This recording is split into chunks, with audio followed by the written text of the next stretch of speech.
Ready Row USA, episode number 30, heading to the Charles. You're here today with me, your host, Ryan Worth, and one of our lead correspondents, Mark Wilson.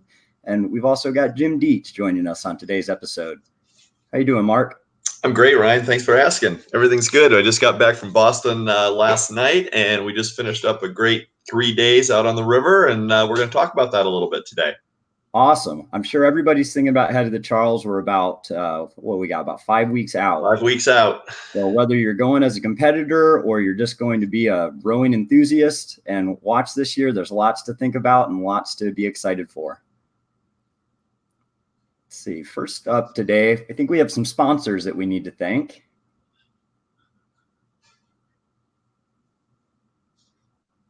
And first up on our sponsors, well, before we get to that, just rowing.chat is a place where you can find all of the resources we discuss, links to those, links to our subscriptions for the YouTube live feed, or find us on all your favorite podcast platforms. And now to the sponsors. How about you tell us about Or Inspired, Mark? Or Inspired is a new and really great way to be able to attach audiovisual equipment onto your racing shell. And they have got a great variety of ways to do that. And you ought to check it out at rowing.chat/sponsors/Or Inspired. Awesome. And our next great sponsor is Randall Foils. The Randall Oar Foil was developed by its inventor and does help a lot with the efficiency of your blade. It's an easy attachable, detachable glue-on addition to any standard sweeper sculling oar. And you can find that also at rowing.chat/sponsors.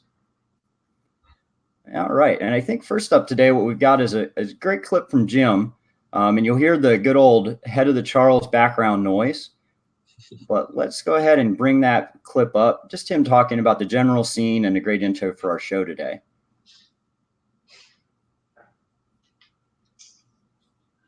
And if you don't know who Jim Dietz is, he's raced in every head of the Charles except for one, and that's when he had a pretty serious back injury way back when. But he's been in 54. He will be in 54 of the 55 head of the Charles regattas, and has been a U.S. rowing board member many, many times, and six-time Olympian, coach and rower, multiple-time world champion coach, and also most recently just retired from the University of Massachusetts, where he coached the women's program for the last 24 years. Absolutely. We're queuing this up right now. Here we go. Hi, I'm Jim Dietz. I'm here on the banks of the Charles River. This morning here on day 3 of our Head of the Charles Camp, we're actually going to be doing simulations where we have 5 or 6 scullers right next to each other in passing situations. What do you do? How do you get out of the way if you're being overtaken? How do you get around somebody that might not really know what they're doing? So how about people that want to follow the buoys the whole way? Is that a good strategy? No, people try to follow the buoys. The buoys on the course are only there to separate the traffic going up to the starting line from the traffic racing down. Again, the river is extremely narrow, so there isn't much room. If you follow the buoy line, you're not following the straightest line. Right. Yeah. You know, and that's going to make for a slower course. What's your top tip for somebody doing the Head of the Charles for the first time?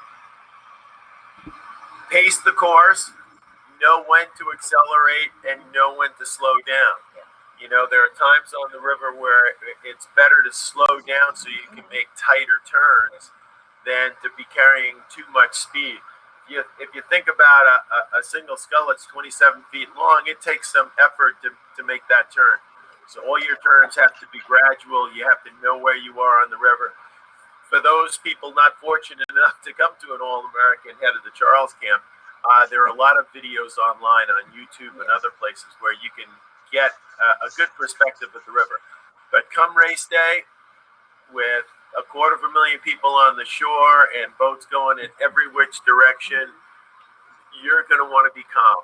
Yeah. Be calm. And you're racing your 54th race. Mm-hmm. And but before that, what's next for you? What are you going to be doing? Any other racing or coastal racing? I'll be doing races almost every weekend.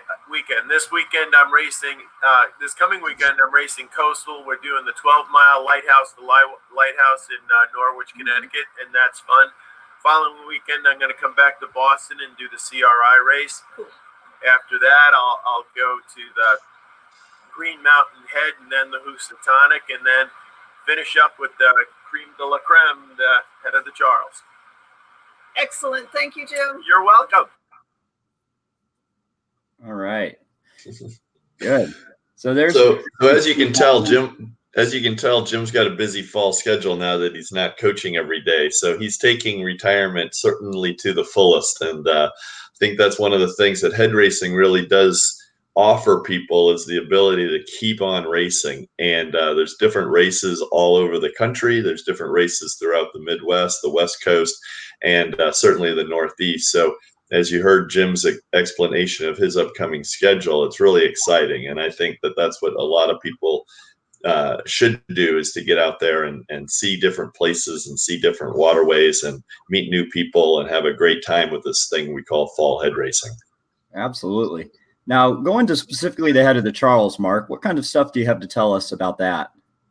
Well, we just spent 3 days there in Boston, and I was just sending a little email out to all the campers that came to us. And one of the things is that you really have to be prepared for any type of weather condition. Being a third weekend of October event, you're in New England, you could end up with anything. You could end up with a day where it's 84 degrees and bright sun and hot.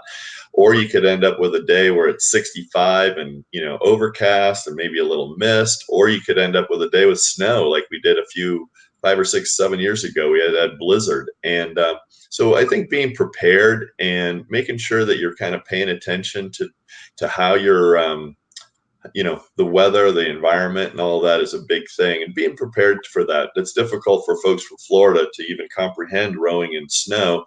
And it's hard for people from the Northeast to be comprehending doing head races when it's 85 degrees. So, being flexible, being open to all that sort of thing is really important. Absolutely. Now, we have an image there of you helping Jim put on a life jacket. What's right? Well, it was kind of funny. It was the first day of camp, and he had his life jacket on backwards. So I had to help out the 70-year-old who's only spent probably 30 years in a boat, literally 30 years. He's been rowing a lot longer than that, but he needed a little help getting his life jacket on. So right. We got to make him look good. Got to keep the old man looking good. So. Oh, definitely. Well, and to clarify, the head of the Charles has a full suite of events. It's got the Cox quads, it's got mixed quads, it's got the 8s, the Cox 4s, and the singles. And the camp that you and Jim ran last weekend was focused primarily on the singles. That's correct. And there's also the para events. So, there's some adaptive events as well. So there really is a full, and the father-son event, and all of these kind of interesting, I won't say sideshow events. Are certainly important events to everybody, but they're different. And that's what's another thing that makes the rowing the head of the Charles really a festival of the fall is all of the diversity that comes into the event. So it's really great. Yeah, absolutely. And for those viewing on YouTube, we're cycling through a few slides here, just some images from Mark and Jim's most recent camp. That's something for a lot of folks, Mark, who have not been to Boston before, who might have put in for the lottery and gotten their first draw. They're going to be having to figure out how to deal with the new change of scenery and all the stuff that's going to be going on up there in Boston. And that's really important. That's one of the things that these camps can really help you with, is kind of take the mystery out of the actual waterway. There's a lot of distractions that go on a regatta weekend, such as the head of the Charles or any large regatta or someplace that you've never been before. So doing a camp really does kind of take some of the mystery out. It makes it a little more calm event. You've seen the bridges, you've seen the course, you've seen the shoreline, you've seen the launching site. You understand where you should warm up, where you shouldn't, where you have to be in single file, and all of those things. So it really does make a difference. One of the things in one of the photos that you saw was a woman who actually flew in from Mexico City just for this camp. She flew in on Monday night and flew out yesterday afternoon after camp, and getting fit to a boat. A lot of people will come to the regatta like this. They'll fly in from wherever, and they might be renting a boat. The problem is there's very limited time of getting set up in the boat or for actual practice.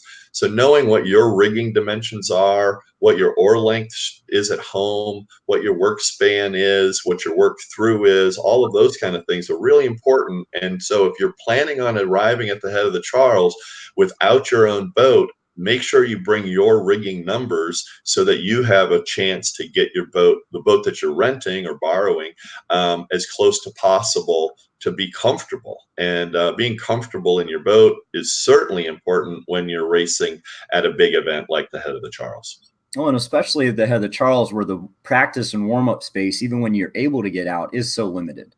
Correct. Right. So it's a big. Sorry. Go ahead.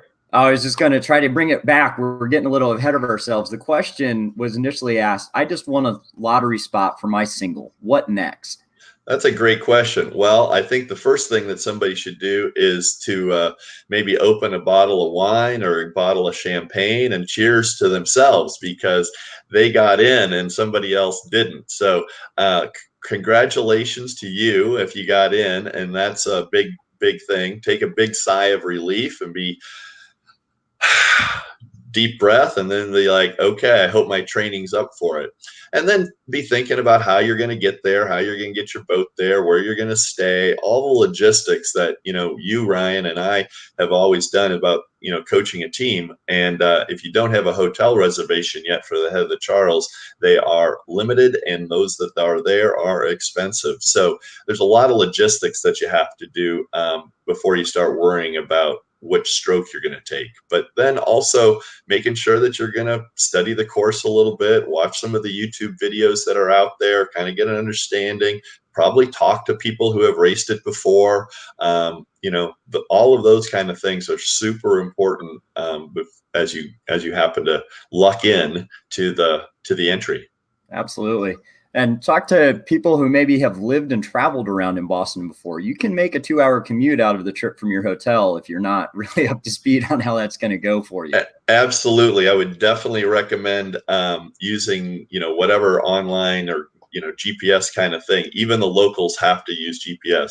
Jim and I, just this past week, Jim and I were staying about 12 miles from the course, and every day the GPS took us a different way because of different traffic conditions. And this is midweek, middle of September, nothing really crazy going on. So definitely give yourself plenty of time to get where you need to go and be patient. Parking is absolutely at a premium. So if you don't have to drive, take an Uber or drive someplace off-site and then Uber a short distance on into the race site, because parking is crazy and it's also very expensive.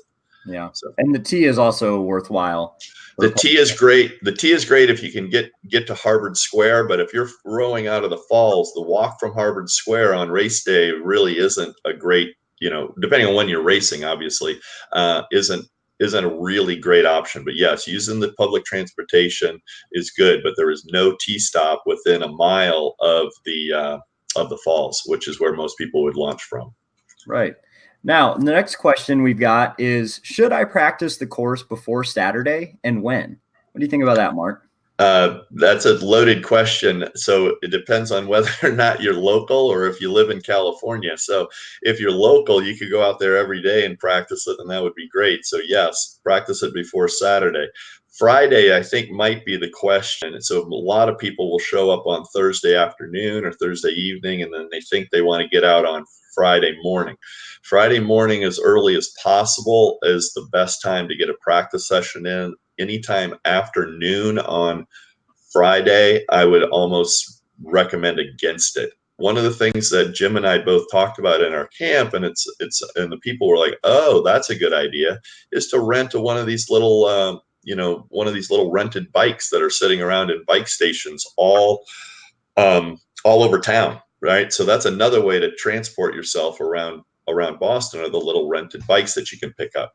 Riding the course on a bicycle, crossing the various bridges, Western Avenue, River Street, Weeks Footbridge via bike, or walking it, is really a great option. And both Jim and I would highly recommend people that have not been on the course before, or maybe think that they want to warm up, would be better suited just to ride the course on a bicycle and see the buoys, see the course, see where people are going, and then kind of get a visual picture of it before they actually row it.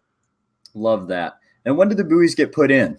Buoys get put in on Thursday afternoon, so they're there for you on Friday, but it's kind of difficult to get out on Thursday. And obviously the falls, I think, it kind of depends on where you're showing up from and how early you can get out. So if you're not there on Thursday and you're just showing up on Thursday, and then thinking you're going to get on a Friday morning, that's the great, I would recommend that if you can.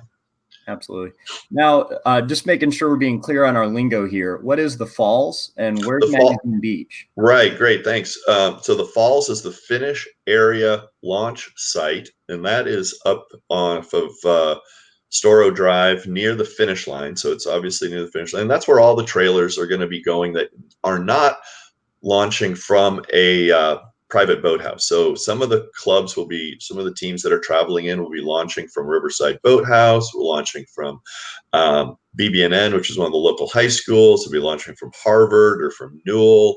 They'll be launching from Northeastern University, MIT, perhaps, the different boathouses. But the main launch site and the finish is at the finish line. And that's a great place to be rowing from. The other location for singles and doubles is called the Saddle. That's singles and double launch site. And that's a good option as well. But if you have the opportunity to launch from the falls, I recommend that because then you get the full course to warm up as you're going down to the starting line.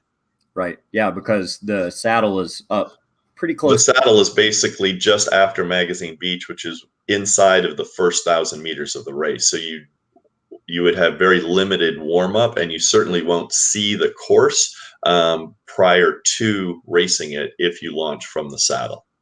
And going to a new venue and hopping in your small sculling boat can be a little stressful pushing off the dock anyway, especially when the first thing you have to do is cross the course at the Charles.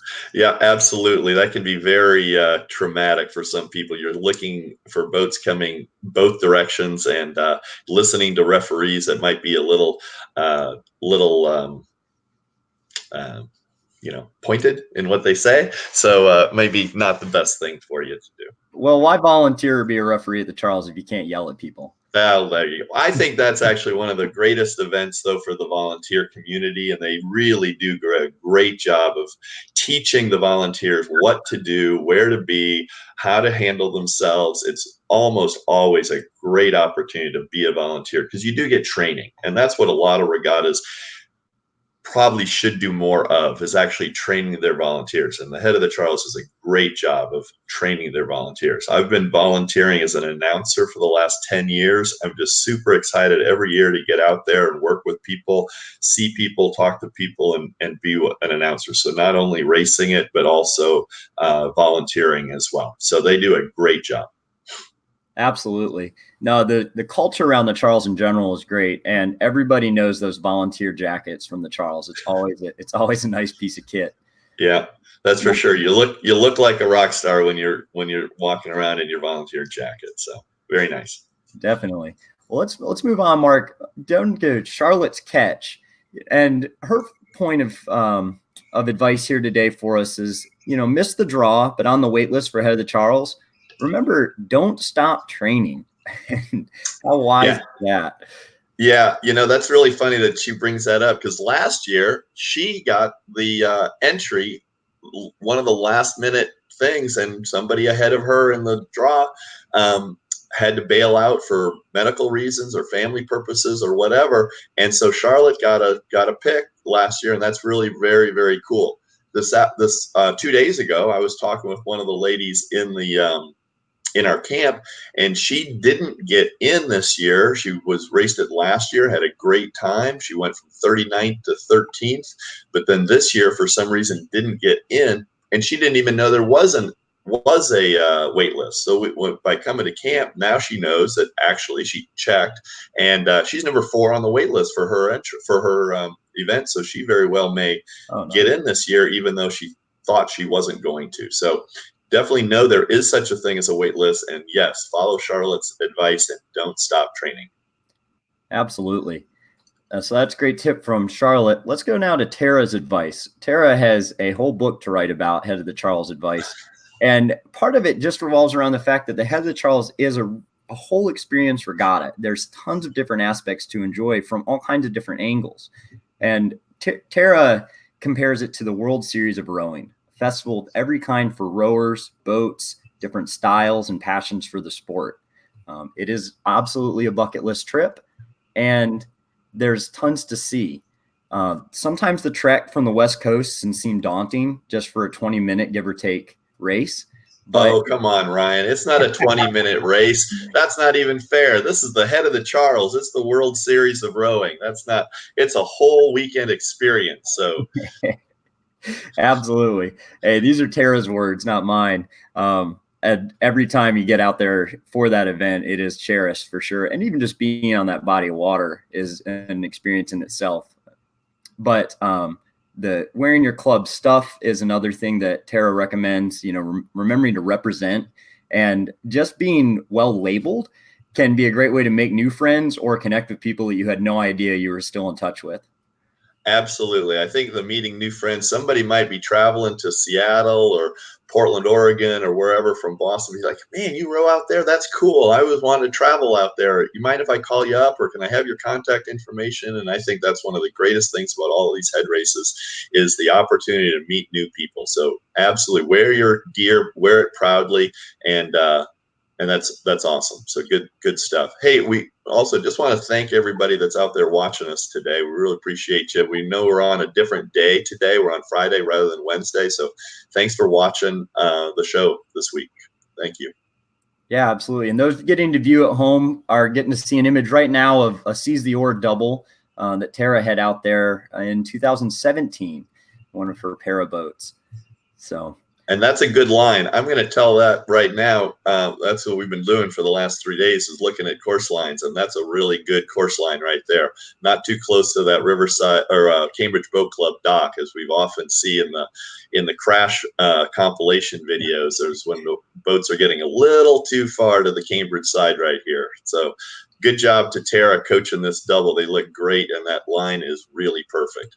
Yeah, they went to Yaz's seminar. I know. I remember us talking about that a couple weeks ago, and they did do a ton of studying. Tara's mentioned that as well. But like you say, Mark, those that embankment there at Elliott Street doesn't move when you hit it with a boat. No, neither one. I've seen them run into both sides. So the middle arch is where you want to go. It's a great big thing, but you definitely want to try to find the middle. Yeah. Well, the fastest line, you're coming off a long turn to your port side, and then you got to make a turn to starboard and try not to be completely falling apart as you finish out your piece. That's right. So, a tip from me that's a good segue is to visualize. You study, you watch YouTube videos, and you want to take pieces of what you're planning for to whatever home body of water you have. And if you don't have bridges, if you don't have things to do at home, then you can make them up. You can visualize that you're making a turn at a bridge. And sorry for those viewing on YouTube, we don't have this overhead image. It's just an overhead image of a single. Try to put yourself in that frame of mind. Picture yourself from overhead so that you can actually see that when you need to make a turn happen, you're going to get a little longer with the oar on that side of the boat, no matter what the boat size is. Are you rowing in 3-seat of a Cox 4? Good. Visualize yourself rowing through the race. That's the homework that I'm assigning anybody who's headed to the Charles for racing. Those are great tips, Ryan, and I do that every day when I'm out rowing my single. I think about the turn that I'm making, the gradual turn around Magazine Beach. I think about the power through the powerhouse stretch where it's straight for about 5 minutes of rowing. And then those next couple of turns coming out of Western Ave is just a gradual turn to port. And then the hard turn through weeks, you got to put these things into your brain and think about how you're making these corners. And it's all about making the right amount of degree change. And that's what you can do on a lake, on your own river at home, wherever. You don't have to be going through Weeks Footbridge to know that you've got to take 6, 7, 8 strokes really, really strong on starboard and long on starboard to turn your boat. You don't want to end up in the beer tent too early. So that's a problem there on Weeks. So I like that. So just a reminder, we do have some rowing gear and services that are up for win. You just need to use our hashtag. That's hashtag RRUSA. And this episode is RRUSA Charles 55. So use that hashtag on social media, Instagram, Facebook, and win some swag. Nice. So we've got some rowing news there to remind everybody about. If you've got anything to submit, we have a Google form from the news forum. And Tara, do you want to tell us about this?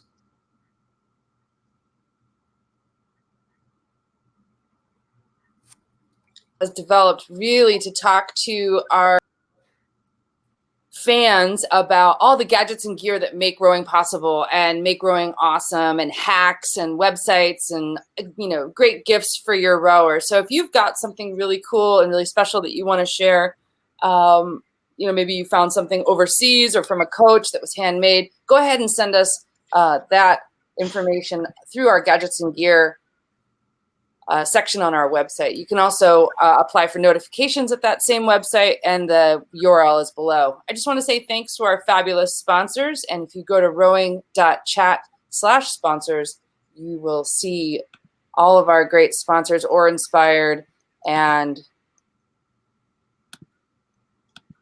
yeah. Oh, the foils. Yes, right? Randall Foils. That's what it's called. Yeah. Okay. So here we go. So we're going to also talk about our producer today, which is our director, Charlotte Pierce. And Pierce Press is always looking for manuscript proposals, especially in terms of coaching and expertise in that department. Our correspondent today was Mark Wilson with All American Rowing Camps. You heard Jim Dietz talk about Mark's camps. You just finished up one in Boston. Mark, where's the next one? The next one is actually heading to Portugal in November, right after the Head of the Charles. And I actually have 2 spots left for that. I had 2 people had to cancel due to personal reasons. And so I've got 2 spots. If anybody wants to go to Portugal with me in November, sweet. Look at our website. Great. Sounds awesome. I'd love to go to Portugal. And then I'm Tara Morgan, one of the correspondents and sometimes host of the show. I represent Seize the Oar Foundation, Vashon Island Rowing Club, and run a Facebook page devoted to Learn to Row. And we've got some really fun post-Learn to Row graduate questions popping up right now on that page. So go visit us over on Facebook. And I'm also running a project called the Lifelong Rowing Project, and I'm interviewing and hearing from rowers over the age of 50. Stories and what is the perfect stroke. We've been compiling this for a few years now. We have over 120 responses, so be part of that project, and we'll see a website and hopefully a book at some point. Upcoming episodes, we are going to be doing club spotlights, interviews, and then next week we're doing what's called Wacky Wednesday. And Wacky Wednesday is just wild stories, whitecaps and flips and all sorts of fun stories that our readers and our listeners are going to share, as well as our correspondents. And of course, talking about gadgets and gear. So that's it for our show today. Thanks everyone for coming in and talking about the Head of the Charles. We'll see everybody in Boston. And yeah. Mark, thank you for the great camp. Thanks for coming. Thanks for coming, Charlotte. Everybody, thanks for being with us today, or wherever your podcast may take you. Thank you so much. And send in your comments and questions for our show. We love to make it your show too. So thank you. Yep. Okay. Have a great day. It's a wrap. That's a wrap. Girls. Yay.